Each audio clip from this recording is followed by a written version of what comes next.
Pumasa ang ilang celebrities sa patok na Superman TikTok trend. Si Meme Vice Ganda, naging Meme of Steel sa kaniyang eksena sa gitna ng segment ng It's Showtime.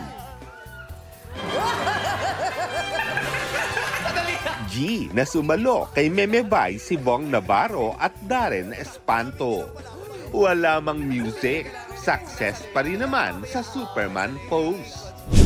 Naki-Superman trend din ang cast ng mga batang Riles. Smooth ang stunt pose ni Miguel Tan Felix, pero nang si Zephanie at Spencer Serafica na ang nag-try, tila sumablay. May mahigit 8 million views na yan sa TikTok. Walang araw na hindi ko inisip na sana marating na natin yung future na pinangarap natin dalawa. Patuloy ang record-breaking achievements ng Hello Love Again na movie ni na Alden Richards at Catherine Bernardo.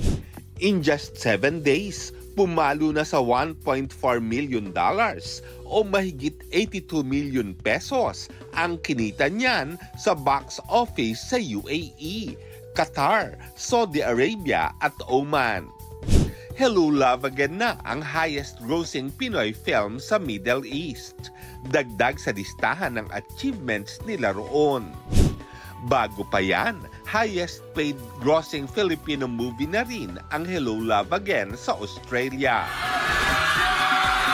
Sina Alden at Catherine bumisita sa ilang sinehan sa Dubai para personal na mag-hello at pasalamatan ang kanilang fans.